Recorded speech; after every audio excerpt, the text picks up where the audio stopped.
It is fight week. What's good? It's the one, the only, but what do I know? Boxing coming back at y'all with another one, man. So look, I am super excited about this, bro. It is fight week, and man, oh man, can they not get here fast enough? All right. So we definitely have a stacked card. Oh man, oh my goodness, I'm excited about this. I'm super excited about this. I'm actually going to the movies with my dude Juan. You heard me talk about Juan before. Me and Juan always go watch these fights, man. It's not often that we're actually on the same team. You know what I'm saying? We normally, like, you know, we go to the movies to see him. He'll pick Triple G. I'll pick whoever Triple G's against. He was going for Terrence Crawford. I was going for Errol Spence. You know, so we've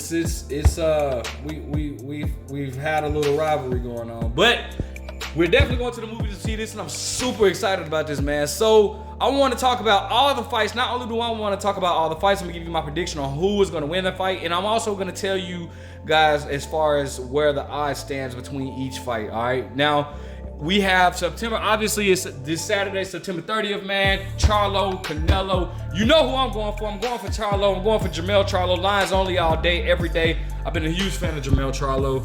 And, but you know, that's you know, that's not my prediction, but let's go ahead and talk about it. First and foremost, all right, starting off the card, this is not the televised. I'm telling you the untelevised and the televised, all right? Now, starting off in the untelevised portion, we have Terrell Gausha versus Keandre Leatherwood.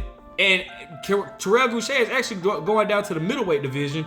If you guys know, Terrell Gausha has been one to fight, what did Terrell fight at? Actually, no, I'm sorry. I said going down. Moving up to the middleweight division. He's been fighting at 154. I'm tripping. I don't know why. I was thinking of Marcus Brown. Both Olympians. But Terrell Gausha is moving up to the middleweight division to fight Keandre Leatherwood. Terrell Gausha is the favorite to win in that fight. Obviously, I'm gonna pick Terrell Gausha in that fight. Terrell Gausha, obviously, I don't know too much about Keandre, but Terrell Gausha is a fairly decent boxer, not a top guy, but you know, it is what it is. Next up, we got Alexander. I cannot pronounce his last name, but this dude is actually very, very good. Dude, I wish he would have got more spotlight. If for those that don't know who Alexander Gavakalaka is, he's the one that knocked out Adonis Stevens and retired Adonis Stevenson and got his I can't remember what belt that was, the WBC. I think it was the WBC belt, and he ultimately lost to Archer Better Beef. But this dude is really a really good fighter, bro, a really good fighter, and he's fighting Isaac Rodriguez in the light heavyweight division. I'm picking the favorite is Alexander. I'm definitely picking Alexander to win that fight. Dude is a very underrated boxer. All right. Next up, we have Frank Sanchez against Scott Alexander. For y'all that, you know, we know who Frank Sanchez is. I think did he go back to Eddie Reynoso, or is he still with the Goosen camp? I'm not 100% sure on that. However, Frank Sanchez is a very good boxer, heavyweight boxer from Cuba. I got Frank Sanchez winning that fight. All right. Now on the main card, the card that'll be televised or whatnot, we have Elijah Garcia and Armando Resendez in the middleweight division. I'm not sure. I'm gonna be honest. I heard of Elijah Garcia, but I'm not quite sure. Elijah's the favorite. Cool. I don't know too much about these two guys or whatnot. But you know, Elijah's the favorite. I don't have a dog in that. All right. Now, next up, we got Jesus Ramos versus Erickson Lubin in the junior middleweight division. Now, before I even knew what the odds were, I was picking Jesus Ramos to win. Jesus, man, Erickson Lubin is probably the most talented fighter at 154. Not the best, in my opinion. Jermell Charlo is the best, but Erickson Lubin is definitely the most talented in my opinion. But the only problem is his chin, bro. Erickson Lubin has a shaky chin. Jesus Ramos is coming to crack, bro. That dude is coming straight forward. I'm super excited about this fight, bro. I am so excited about this fight. Erickson Lubin, obviously more battle tested than Jesus Ramos. Erickson Lubin has been in there with the much better fighters. But Jesus Ramos is, man, Jesus Ramos, you know what? In this last fight, I picked Joey Spencer to beat Jesus Ramos, and Jesus Ramos came and dogged Joey Spencer. I was super shocked, man. Erickson Lubin seems to be, man, this dude fought all the top guys in his division down there. He'd have been in there with Jermell Charlo. He'd have been in there with Sebastian Fundora. What's the Banana Boy's name? Jason Rosario. I think he fought Terrell Goucher, if I'm not mistaken. Now in there with Jesus Ramos, Nathaniel Gallimore. Like, this dude has been in there with some good competition, bro. All right, won some, lost some. But unfortunately, in this situation, though I feel Erickson Lubin has always been one of my favorites at 154, I feel like Jesus Ramos will end up stopping Erickson Lubin because, and then Erickson Lubin just beat Luis Cuba Arias, bro. Like, dude has been in there with some guys, man. But I just feel like his chin. I just don't think his chin will hold up, man. Unfortunately, Jesus Ramos, he's a high commodity right now. Jesus actually trains about 35 minutes away from where I live at. Been hearing some pretty good things about him in camp or whatnot. I've not been able to go see him. I've not even been able to spar him, and I definitely wanted to because, just to get that work in. And plus, I'm a lefty just like Erickson Lubin, but it's all good, I've been hearing some pretty good things about him in training. Erickson Lubin, like I said, bro, I feel like I feel like it's gonna be about a 7th or 8th round stoppage, but I feel like Erickson Lubin would probably be up on points. I feel like Erickson Lubin is the more talented fighter. He has more skills, but again, he just doesn't have the chin. And Jesus Ramos is coming to crack, all right? So I'm picking Jesus Ramos by stoppage. Next up in the co-main event, we have Yordenis Ugas versus Mario Barrios. Mario Barrios, man, I almost feel like they're using him to be a punching bag. He was just in there with his last album wasn't against Keith Thurman, was it? I don't think it was. But he's been in there with Keith Thurman, was beat by Keith Thurman. Durable, very durable, and actually hurt Keith Thurman as well. He was stopped by Tank Davis. But I'm not going to lie to you, I do feel like weight and rehydration clause had something to do with that. But Tank stopped him in the 11th round. Durable, once again, very durable in that fight. I don't think that Yordenis Ugas will stop Mario Barrios. Yordenis Ugas is not known as a power puncher. But I think that Mario Barrios will make it a very interesting fight because, Yordenis Ugas, he definitely is not your typical Cuban fighter. He's more come forward, but he does leave himself there to be hit. A lot of Cuban fighters are more so, they're very, very strategic with the art of hitting and not getting hit.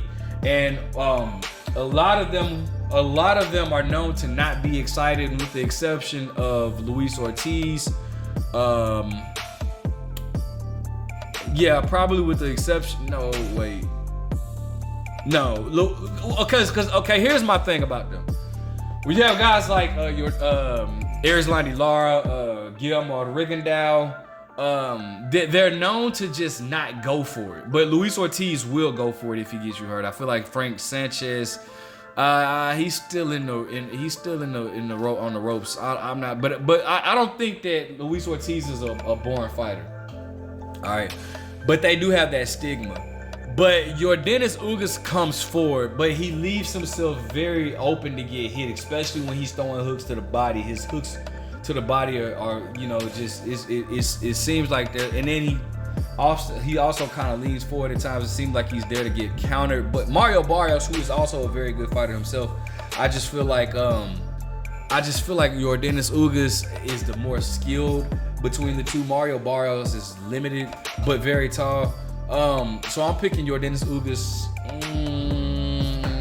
I'm gonna pick Yordenis Ugas 8 rounds to 4, 116, 112, maybe 7 rounds to 5, 115, 113. One of those two, all right?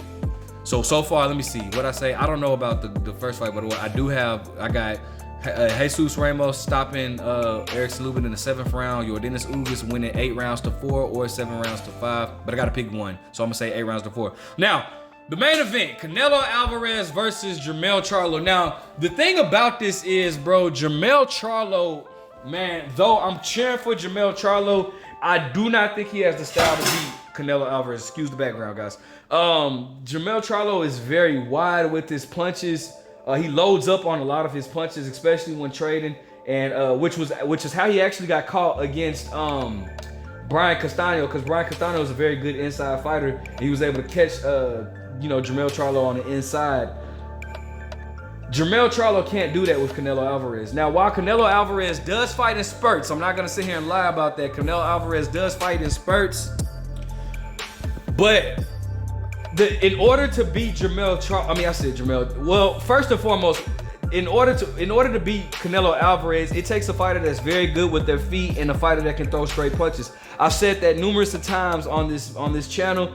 If you can master the art of throwing straight punches, a 1-2-1, and you have good foot movement, you will be able to give Canelo a lot of trouble, all right? But the thing about it is Jermell Charlo often likes to trade. Jermell Charlo will get into a fight, and that's not gonna be a good thing against Canelo Alvarez. Jermell Charlo